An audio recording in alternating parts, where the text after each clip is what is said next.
And while some will venture out to enjoy their weekend, others might have plans to maybe stay in, catch a new movie and show, get some nice relaxing in. Well, if you are wondering what to watch, though, of course, our next live guest, one of our favorites, is here to help us figure out just what to do. And I feel like right now, especially, we need help with it. There's so many spooky things, too.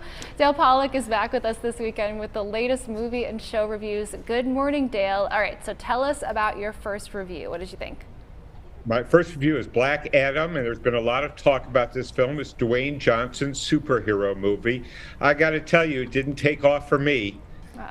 This is an interesting film in the sense that he comes back from 2500 BC, where he had been imprisoned by somebody for some reason we never really find out. And now he's here to right the world, whatever that means. So this film doesn't even have a really clear purpose. And I don't think Dwayne Johnson smiled once in this film. He just glares.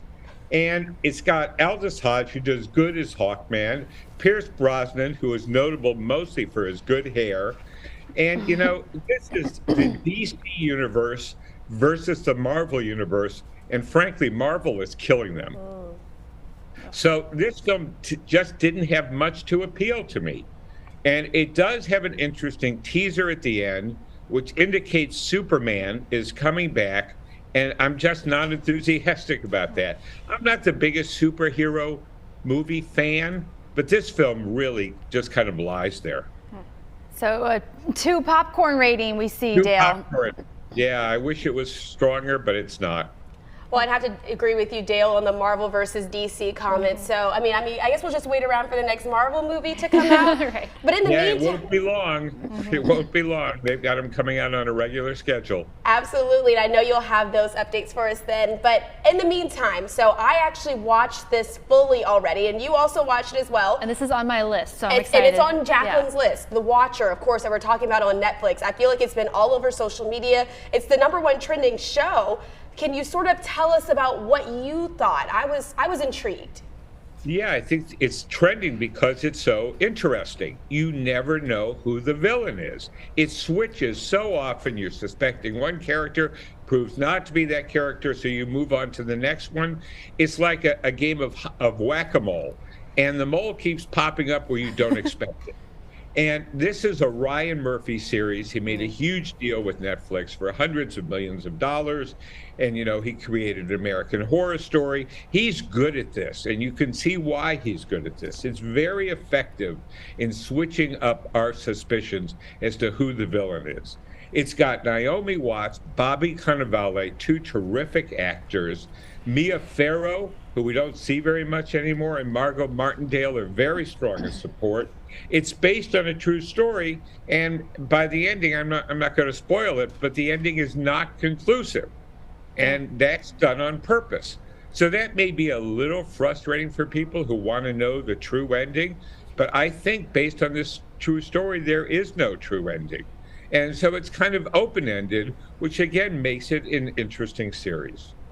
I mean, you're absolutely right. It had me a little spooked as well. Perfect time with October being this month. Yes. But Dale, what's your popcorn rating for it? It's 4 popcorns because I think it was one of the more provocative series I've seen this fall, and it keeps your interest throughout 7 episodes. Christina, would you give it 4 popcorns too? I would actually give it 4 popcorns, and I don't even like scary stuff. Besides the little pop-ups that get you, and I did scream out loud in my home, but it's okay. I was at home because it's on Netflix. But it's definitely intriguing. Yeah, and Ryan Murphy too. I feel like sometimes those endings are not necessarily conclusive, so I think that I can be okay with that. I'm not frustrated. Yeah, that's a good point. Dale, do you have one more? Is it a movie or a show? It's a movie made for Netflix. It's called Mr. Harrigan's Phone, and it's based on a Stephen King novella. And it actually stars the young actress, Jaden Martell, who was in It, and then the sequel to It, and was also in Knives Out. So he's been in a lot of hit movies, and he's very good in this. He's a young man who, for one reason or another, befriends a multi-millionaire old grouch who's played by Donald Sutherland. And when Donald Sutherland's character dies, leaves a real gap in this boy's life, who used to go read to him every day.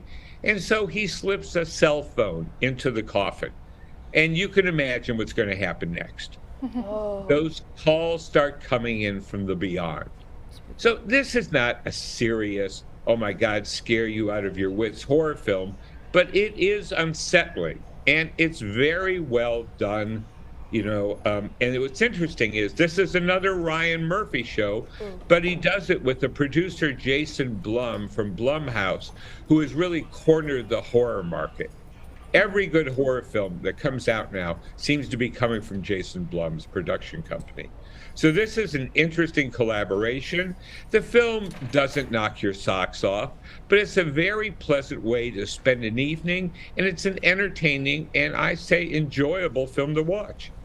Fantastic. What a way to spend the weekend, too. And you were giving this 3 popcorns today. 3 popcorns, not exceptional, but again, does what you want it to do, which is entertain you.